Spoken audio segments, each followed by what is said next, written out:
Hello friends, કેમ છો બધા? આજે આપણે ધોરણ 10 ની અંદર ગુજરાતી મીડિયમમાં વિજ્ઞાન વિષયની અંદર ચેપ્ટર નંબર 1 રાસાયણિક પ્રક્રિયાઓ અને સમીકરણો વિશે માહિતી મેળવવાની છે. શું છે ચેપ્ટર નામ? રાસાયણિક પ્રક્રિયાઓ અને સમીકરણો. એટલે આના ઉપરથી ખ્યાલ આવી ગયો છે કે આ ચેપ્ટર કોના ઉપર આધારિત છે? રાસાયણિક પ્રક્રિયાઓ પર. તો રાસાયણિક પ્રક્રિયાઓ એટલે કે કેમિકલ આવી ગયું, કેમિસ્ટ્રી નો પોર્શન આવી ગયો. તો હવે આપણે આ ચેપ્ટરની પ્રસ્તાવના ઉપર આગળ વધવા માટે ટોપિક નંબર 1 ઉપર આગળ વધી રોજિંદા જીવનમાં પ્રક્રિયાઓ. શું છે રોજિંદા જીવનમાં પ્રક્રિયાઓ? તો રોજિંદા જીવનમાં પ્રક્રિયાઓ એટલે શું? કે આપણી આસપાસ બનતી બધી જ ઘટનાઓ રસાયણ સાથે કાર્યરત છે અથવા તો કનેક્ટેડ છે. કઈ રીતે? કે આપણા ખોરાકનું પાચન થવું એ પણ એક રાસાયણિક પ્રક્રિયા છે. એટલે કે ખોરાકનું પાચન, ખોરાકનું પાકવું અથવા હંધાવું આ પણ એક રાસાયણિક પ્રક્રિયા છે. લોખંડનું કટાવું આ બધી તમે જોવા જાવ તો એક પ્રકારની રાસાયણિક પ્રક્રિયાઓ છે.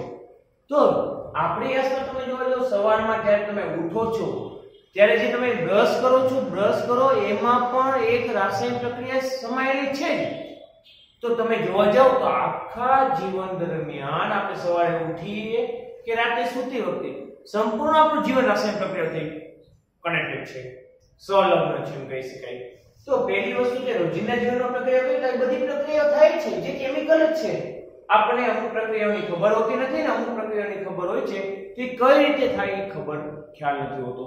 તો પહેલા ટોપિકની ડિટેલમાં આપણે જોઈએ તો રાસાયણિક પ્રક્રિયાઓ કઈ કઈ છે? ખોરાકનું પાચન, ખોરાકનું પાકવું કે રંધાવું, લોખંડનું કટાવું, દૂધનું બગડવું.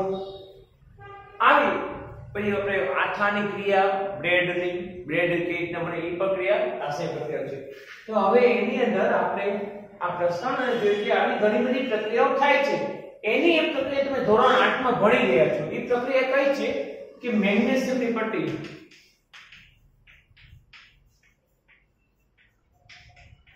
મેગ્નેશિયમની પટ્ટીને જ્યારે તમે સળગાવવામાં આવે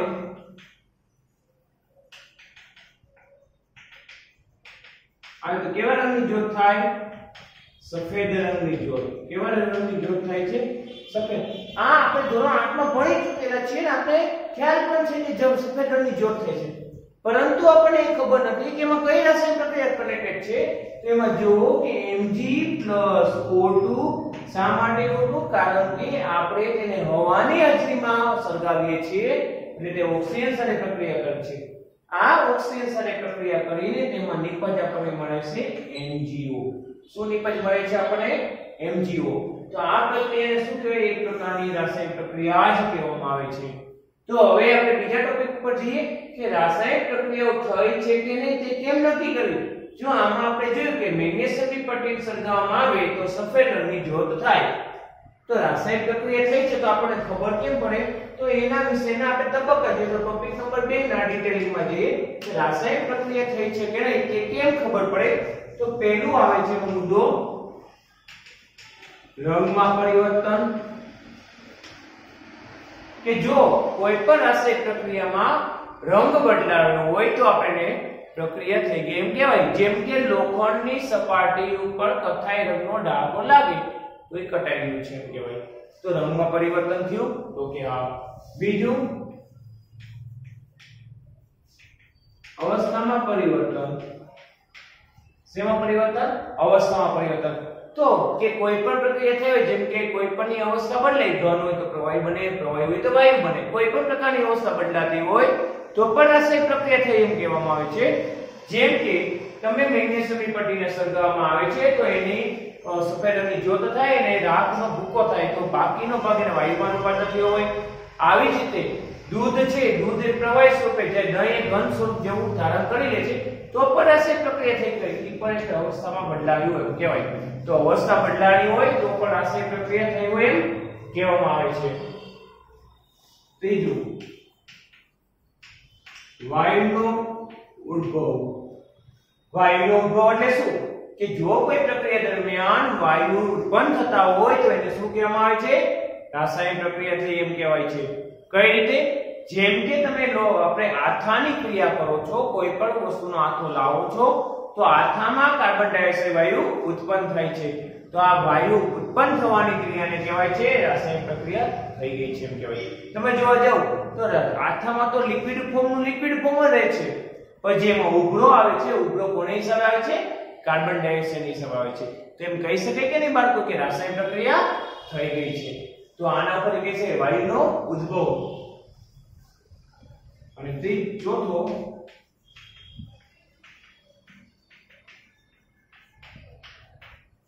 તાપમાનમાં પરિવર્તન એટલે કે કેમ કે જો કોઈ પણ પ્રક્રિયા દરમિયાન તાપમાનમાં બદલાવ આવતો હોય, જેમ કે આપણે તમે જોવા જાવ બરફને એવો વડો તો બરફમાં રાસાયણિક પ્રક્રિયા નથી થતી, પણ આવો જે નવસાર હોય તો નવસાર અથવા ચૂનાનો પથ્થર તમે બે માંથી કોઈ પણ લઈ શકો, એની અંદર જો તમે પાણી નાખવામાં આવે છે તો એકમાં ગરમી ઉત્પન્ન થાય છે અને બીજા ગરમીનું શોષણ કરે છે. તો કસનરી ઠંડી પણ લાગે ને કસનરી ગરમ પણ લાગે છે.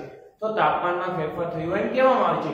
તો આને પર શું કહેવામાં આવે છે? જો તાપમાનમાં પરિવર્તન થાય તો પણ રાસાયણિક પ્રક્રિયા થઈ એમ કહીશું. તાપમાનની અંદર પરિવર્તન થાય તો પણ રાસાયણિક પ્રક્રિયા થઈ એમ કહેવાય. તો આપણે આને કઈ રીતે યાદ રાખશું કે જો રંગમાં પરિવર્તન થાય, તો અવસ્થા બદલાય, કાં તો નવા વાયુનો ઉદ્ભવ થાય, અથવા તો તાપમાનમાં પરિવર્તન થાય તો રાસાયણિક પ્રક્રિયા થઈ છે એમ કહેવામાં આવે છે. તો આ રીતે આપણે બીજા ટોપિકમાં શું જોયું કે આપણે કોઈ પણ પ્રકારની કાઈ પણ વસ્તુ ચેન્જીસ થાય તો કહી શકીએ કે રાસાયણિક પ્રક્રિયા થઈ છે કે નહીં. જો આ ચારે ચાર તબક્કામાંથી કોઈ પણ તબક્કો એક થયો હોય તો કહી શકાય કે રાસાયણિક પ્રક્રિયા થઈ છે. હવે ટોપિક નંબર 3 પર જે ડિટેલમાં એનું નામ છે રાસાયણિક સમીકરણને સંતુલિત કરવું. જો બાળકો રાસાયણિક સમીકરણને સંતુલિત કરવા માટે બુકમાં ઘણી મોટી રીત આપેલી છે, જે તમે વ્યવહારુ કોઈ પણ રીતના સોલ્વ કરવા માટે થોડીક મુશ્કેલી પણ પડે અને લાંબી પડી છે.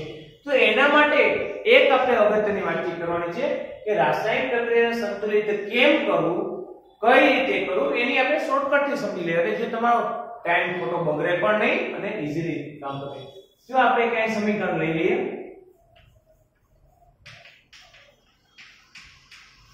આયા મને MgSO4 એનું નાના સમીકરણથી સ્ટાર્ટ કરીએ, પછી આપણે એના ઉપર આગળ વધીને જો આમાં મેગ્નેશિયમ ને H2SO4 સાથે પ્રક્રિયા કરે MgSO4 ને હાઇડ્રોજન વાયુ ઉત્પન્ન કરે છે. તો હંમેશા એને પણ પહેલા હંમેશા ધાતુ, પછી અધાતુ, પછી ઓક્સિજન અને છેવટે હાઇડ્રોજન. આ ક્રમમાં સંતુલિત કરશો તો તમને અવશ્ય રાસાયણિક પ્રક્રિયાના સમીકરણને સંતુલિત કરવું સરળ બનશે. શું પહેલા સંતુલિત કરવાનું છે? ધાતુને. ધાતુ અહીંયા 1 છે તો અહીંયા 1 છે તો કે હા. તો એના માટે પહેલા કહી દો બાળકો ધાતુના અધાતુનો ભેદભાવ તમને ખબર હોવી જોઈએ, કારણ કે ધાતુના અધાતુ ચેપ્ટર ધોરણ 8 માં તમે ભણી ચૂકેલા છો. તો ત્યાંથી તમારે પાકા હોવા જોઈએ. પછી એમ તમે કહ્યું કે સર આમાં ધાતુ કયું કહેવાય, તો પછી આખો એની આપણે ડિટેલિંગ ચેપ્ટર નંબર 3 માં આવશે. તો પણ ફરી પાછું ચેપ્ટર 3 માં ધાતુ અને અધાતુ વિશેનો ખ્યાલ આવશે. તો પણ એટલે તમારે ચેપ્ટર નંબર 8 માં ધાતુ કોને કહેવાય અને અધાતુ કોને કહેવાય જેના બેઝિક ફંડામેન્ટલ તમને યાદ છે કે ભૌતિક ફેરફારો અને ભૌતિક ગુણધર્મને આપણે કહી શકો કે રણકાળ ઉત્પન્ન કરે, વિદ્યુતનું સુવાહક હોય, ઘન અવસ્થામાં હોય, ભારે હોય, તો આ બધા ધાતુના ગુણધર્મ છે. તો હવે જોવા જાવ મેગ્નેશિયમ ને 1 છે તો અહીંયા પણ 1 છે. તો ધાતુનો ટોપિક પૂરો થઈ ગયો. બીજો છે અધાતુ. જો અધાતુ હોય તો સંતુલિત કરવાનું રહે.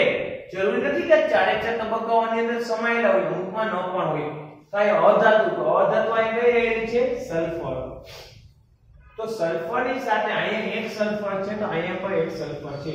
તો પ્રક્રિયા બંને બાજુ સંતુલિત છે એમ કહેવાય. એ તો પણ સોલ્વ છે. પછી અહીંયા ઓક્સિજન.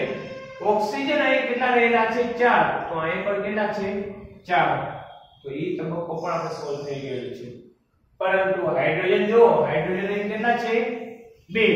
તો અહીં પણ 2 હાઇડ્રોજન છે. તો આ પણ ટોપિક આપણે કમ્પ્લીટ થઈ ચૂકેલો છે. તો એમ કહી શકાય કે આ રાસાયણિક પ્રક્રિયા કેવી છે? સંતુલિત. તો હવે આપણે બીજી એક રાસાયણિક સમીકરણ લઈએ. આ તમને એક સંતુલિત અવસ્થામાં બતાવ્યું કે જો સંતુલિત હોય તો આપણે કઈ ચેન્જ કરવાનો નથી, પણ એકવાર જોઈ લેવું આપણા માટે બહુ વિચાર છે. હવે એના માટે એક બીજું સમીકરણ લઈએ. પાણી સાથે એટલે કે પાણીની વરાળ સાથે પ્રક્રિયા કરવામાં આવે. સોરી, પાણી સાથે ન કરે, પાણી કે પાણી વરાળ આપણે ચેપ્ટર નંબર 3 ની અંદર ડિટેલમાં જોશું. એટલે હાઇડ્રોજન વાયુ ઉત્પન્ન કરે. તો આની અંદર તમે જોવા જાવ તો તબક્કાઓ ફરી પાછા આ જો વાપરવાના છે. સંતુલિત કરવાના તબક્કાઓ. પેલું છે ધાતુને સંતુલિત કરવું. તો ધાતુમાં લોખંડ છે, અહીંયા કેટલા છે બાળકો? 1. અહીં લોખંડ કેટલા છે? 3. તો આ બેને સંતુલિત કરવા માટે નિયમ યાદ રાખજો. ઓલું પેલું સમીકરણ સંતુલિત હતું જ. આ સમીકરણને સંતુલિત કરવું પડે તો આપણે એને હંમેશા સહગુણકો વાપરવાના છે. શું લખું છું? શું વાપરવાનું છે? સહગુણકોથી સંતુલિત કરવાનું છે. અહીં 3 છે તો અહીં 3 કરવા માટે આપણે 3 મૂકવા પડે. કેટલા મૂકવા પડે? 3 મૂકવા પડે. હવે ત્યારબાદ આ તો સંતુલિત થઈ ગયું એટલે ધાતુનો ટોપિક કમ્પ્લીટ. પછી જો અધાતુ અમે કે આવેલી નથી તો એમાં આપણે કંઈ કરવાનું નથી, થોડો ડેશ કરી દઈએ. ઓક્સિજન. ઓક્સિજન કેટલા છે બાળકો? અહીંયા 1 છે. અહીંયા કેટલા છે? 4 ઓક્સિજન છે. તો 4 કરવા માટે કેટલા મૂકવા પડે? આપણે 4 મૂકવા પડે. તો અહીંયા ઓક્સિજન જો અહીંયા પણ 4 થઈ ગયા, અહીંયા પણ 4 થઈ ગયો. ઓક્સિજનનું કામ પણ પૂરું થઈ ગયું. હવે ત્યારબાદ જો હાઇડ્રોજન. તો હાઇડ્રોજન જોઈ લો 4 દુ ને 8, હવે 2 છે તો એને 8 કરવા માટે આપણે 4 મૂકીને આપણે સંતુલિત કરી શકીએ. આ એક પ્રકારનું જો વજનીય જેવું છે. બંને બાજુ તોલ માપ સરખાવવા જોઈએ. ફરી પાછું ડિવાઇડ કરી જોઈએ. ધાતુ 3 છે આયન, તો આયન 3 મૂકવા માટે 3 શું મૂકવાનું છે? સહગુણકો મૂકવાના છે. ત્યારબાદ અધાતુ તો હતી જ નહીં. ઓક્સિજન. ઓક્સિજન 4 છે તો અહીંયા આપણી પાસે કેટલા હતા? 1. તો તમને કહો વજનીયમાં જે શાકભાજીના તોલ માપ કરતા હોય, જે વસ્તુ ઓછી હોય એ બાજુ મૂકે. તો ઓક્સિજન કેટલા આવી ગયા? 4 આવી ગયા. તો 4 * 4 અહીંયા પર 4 થઈ ગયા. એ પર રાઈટ ક્લિક. અને હાઇડ્રોજન. હાઇડ્રોજન કેટલા હતા આપણી પાસે? 2 હતા. પરંતુ અહીંયા કેટલા હતા? 8 હતા. તો આપણે 8 કરવા માટે આપણે શું કરવું પડે? કે 4 દુ ને 8 કરવા પડે. એટલે આપણે 4 મીટર. એટલે આ રીતના સરળ રીતના તમે આ ટોપિકને સમજી શકો છો. રાસાયણિક પ્રક્રિયાને સંતુલિત કઈ રીતના કરવી. તો આપણે ચોથો ત્રીજો ટોપિક હતો એ પર આપણે પૂરો કર્યો. હવે ત્યારબાદ આવે છે ચોથો ટોપિક. રાસાયણિક પ્રક્રિયાના પ્રકારો કેટલા છે? તો જો બાળકો રાસાયણિક પ્રક્રિયાના પ્રકારો તો ઘણા બધા છે. એમાં આપણે એક કરી લખીએ. સહયોગી કરણ. 2 કરી લખીએ. વિઘટન. 3 કરી લખીએ. વિસ્થાપન. જો બાળકો વિસ્થાપન અને દ્વિવિસ્થાપન એ બંને સાથે છે એટલે 4 કરી લખીએ. રેડોક્સ સાથે લખું છું. ઓક્સિડેશન અને રિડક્શન માટે રેડોક્સ કહેવામાં આવે છે. તો હવે આપણે દરેક તબક્કામાં આગળ વધીએ. પહેલો તબક્કો લઈએ સંયોગીકરણ. પહેલા 4 પ્રકાર જોઈ લો. સંયોગીકરણ, વિઘટન, વિસ્થાપન અને રેડોક્સ. આવી રીતના વિઘટનની અંદર પણ પ્રકાર પડશે. વિસ્થાપનના 2 પ્રકારો લખી નાખેલા છે ને રેડોક્સમાં પણ 2 પ્રકાર પડશે. Oxidation and reduction. તો હવે ત્યારબાદ હવે આપણે આગળ વધીએ. સંયોગીકરણ. તો સંયોગીકરણ શું છે? તો સંયોગીકરણ બાળકો બીજું કંઈ નથી. નામ ઉપરથી તમને ખબર પડી જોઈએ કે સંયોગીકરણ કોને કહેવામાં આવે છે. સંયોગીકરણ એટલે શું? જ્યારે 2 પ્રક્રિયકો ભેગા થતા હોય એટલે કે જો પ્રક્રિયકનું નામ હું એક A આપું ને બીજા પ્રક્રિયકનું નામ B આપું તો આ બંને ભેગા થઈને શું બને છે? એક જ નિપજ બને છે. કેટલી નિપજ બને છે? એક જ. તો વ્યાખ્યા શું થશે? જો 2 પ્રક્રિયકો ભેગા થઈને એક જ નિપજ બનતી હોય તો તેને સંયોગીકરણ પ્રક્રિયા કહે છે. ફરી પાછું જો 2 એમાં એમ પણ હોય છે કે 2 કે તેથી વધારે પ્રક્રિયક હોય તો પણ ચાલે. એટલે વ્યાખ્યા આપણે કહી શકીએ 2 કે 2 થી વધારે પ્રક્રિયકો ભેગા થઈને એક જ નિપજ બનતી હોય તો તેને સંયોગીકરણ પ્રક્રિયા કહેવામાં આવે છે. તો આ સંયોગીકરણ પ્રક્રિયાનું સામાન્ય ઉદાહરણ છે. અહીં આપણે જોઈ લો Mg+O2 gives MgO. તો આપણે કઈ પ્રક્રિયા છે? સંયોગીકરણ પ્રક્રિયા છે. કેલ્શિયમ વત્તા પાણી તો કેલ્શિયમ હાઇડ્રોક્સાઇડ વત્તા ઉષ્મા. તો સર તમે આમાં ઉષ્મા શા માટે લખી? તો સંયોગીકરણ પ્રક્રિયામાં એક વસ્તુ ધ્યાન રાખવી જોઈએ. જ્યારે 2 પ્રક્રિયકો ભેગા થતા હોય તો આપણે 2 પ્રક્રિયકોમાં કાં તો ઉષ્મા ઉત્પન્ન પણ થાય અથવા તો ઉષ્મા દેવી પણ પડે. ઉષ્મા ઉત્પન્ન થતી હોય તો આપણે એને કઈ પ્રક્રિયા કહેવાય? ઉષ્મા ક્ષેપક કહે છે. એટલે અમુક પ્રક્રિયાઓમાં ઉષ્માની જરૂર પડતી હોય તો એને ઉષ્મા શોષક પ્રક્રિયા કહે છે. ફરી પાછું કહું છું, જે પ્રક્રિયામાં ઉષ્મા ઊર્જાની જરૂરિયાત હોય તો તેને ઉષ્મા શોષક પ્રક્રિયા કહે છે, પરંતુ જે પ્રક્રિયામાં ઉષ્મા મુક્ત થતી હોય તો તેને ઉષ્મા ક્ષેપક પ્રક્રિયા કહે છે. તો બાળકો આ કયા પ્રકારની થઈ? તો કહી શકાય ઉષ્મા ક્ષેપક પ્રક્રિયા. કઈ પ્રક્રિયા કહેવાય? ક્ષેપક પ્રક્રિયા. આ એક આપણે સરળીકરણ પ્રક્રિયાનો એક ભાગ આપે છે. હવે બાળકો જે આપણે રાસાયણિક પ્રક્રિયાઓ લખતા હોય તો એમ થાય કે સર તમે આથી લખ્યું કે તો એમાં એક વસ્તુ યાદ રાખવાની કે પ્રક્રિયક અને નિપજોમાં પ્રક્રિયકો હંમેશા ડાબી બાજુ લખવાનો હોય અને નિપજો હંમેશા જમણી બાજુ લખવાનો હોય. વચમાં એક તીરની નિશાની મૂકવામાં આવે છે. શેની નિશાની મૂકવામાં આવે છે? તીરની નિશાની મૂકવામાં આવે છે. પછી તાપમાન હોય કે ઉદ્દીપક હોય એને તીરની નિશાની ઉપર નીચે મૂકી શકાય. આ વસ્તુ હંમેશા યાદ રાખવાની. પ્રક્રિયકો હંમેશા ડાબી બાજુએ હોય છે અને નિપજો હંમેશા જમણી બાજુએ હોય છે. હવે આપણે બીજા તબક્કામાં જઈએ.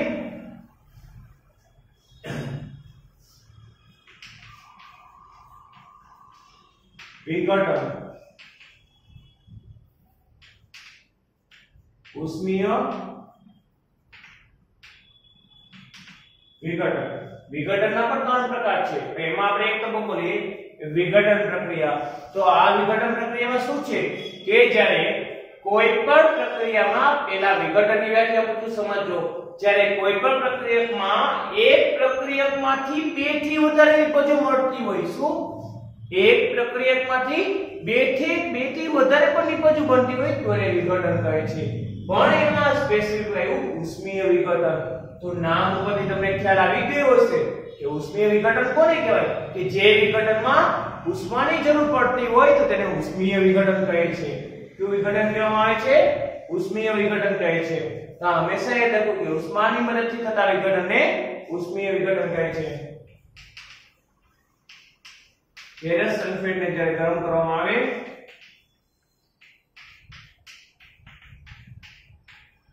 તો ફેરિક ઓક્સાઇડ એમાં સલ્ફર ડાયોક્સાઇડ અને સલ્ફર ડાયોક્સાઇડ. તો આપણે આ જોયું કે આમાં 2 છે, પરંતુ મેં આ ડેલ્ટા કર્યો તો ડેલ્ટા જો તમને ન આવડે તો આને ઉષ્મા પણ લખી શકાય છે.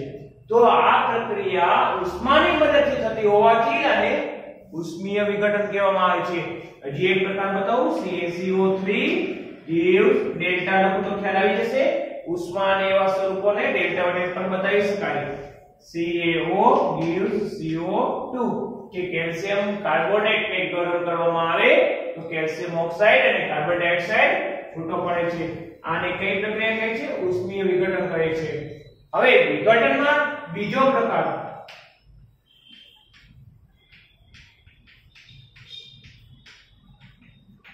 વિદ્યુતીય વિઘટન. વિદ્યુતીય વિઘટન એટલે શું? વિદ્યુતની મદદથી જ્યારે વિઘટન થતું હોય તો તેને વિદ્યુતીય વિઘટન કહે છે. એટલે કે એમાં આપણે સામાન્ય પ્રયોગ એક વિચારી લઈએ.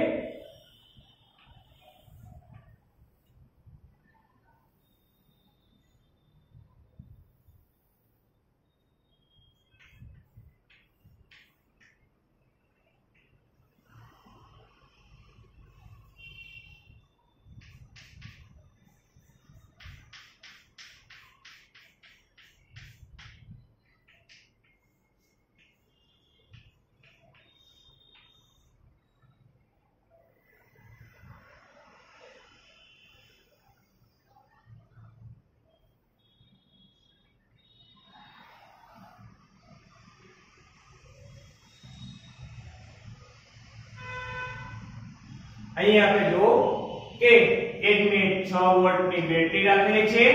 આ ગ્રેફાઇટના વિદ્યુત ધ્રુવો છે અને અહીં સંપૂર્ણપણે મેં શું ભરેલું છે? પાણી ભરેલું છે.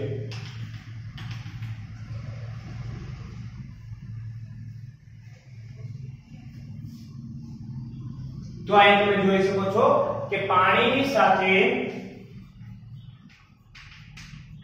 H2SO4 ના ટીપા અથવા તો ક્ષાર કોઈ પણ નાખી શકાય છે. જ્યારે તમે જોવા જાઓ તો બેટીનો ધન ધ્રુવ આને કહેવામાં આવે છે અને ઋણ ધ્રુવ કહેવામાં આવે છે. બેટીનો ધન ધ્રુવ હોય એને એનોડ અને બેટીનો ઋણ ધ્રુવ હોય એને કેથોડ કહે છે. જ્યારે વિદ્યુત પ્રવાહ પસાર કરવામાં આવે તો પાણીનું વિઘટન થાય છે અને શું બને છે? H2O gives H2 O2. તો આમાં વિઘટન થઈને બે નિપજો મળી આપે એટલે શું કહેવામાં આવે છે?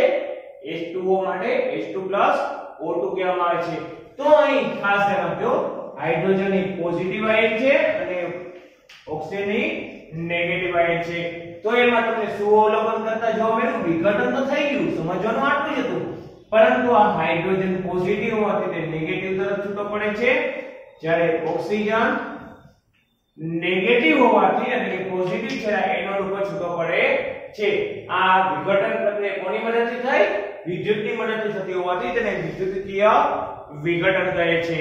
આ વિદ્યુતીય વિઘટનને આપણે સાદા પ્રયોગ દ્વારા સમજી શકીએ છીએ. રેડી? હવે એક આપણે ટોપિક આવે છે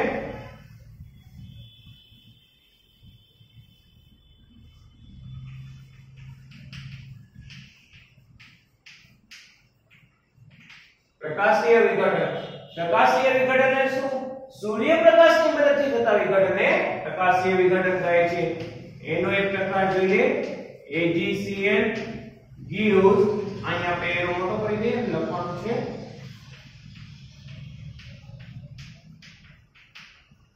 સૂર્યપ્રકાશ, તો એમાં Ag+Cl2 છૂટો પડે છે. આવું બીજું પણ ઉદાહરણ છે, AgBr.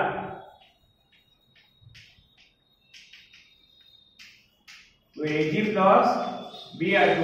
તો અહીં આપણે બે પ્રક્રિયા સૂર્યપ્રકાશની કઈ જોઈ કે સૂર્યપ્રકાશ જ્યારે AgCl ના દ્રાવણ અથવા તો AgBr ના દ્રાવણ પર પડે છે, જ્યારે તેનું વિઘટન થાય છે Ag અને Cl2 માં અથવા તો Ag અને Br2 માં વિઘટન થાય છે. તો આ વિઘટનને કેવું વિઘટન કહેવાય છે? પ્રકાશીય વિઘટન કહે છે. તો અહીં આપણે આજે રાસાયણિક પ્રક્રિયામાં ક્યાં સુધી જોયું? પહેલી પ્રક્રિયા સંયોગીકરણ અને ત્યારબાદ બીજી પ્રક્રિયા વિઘટન જોઈ.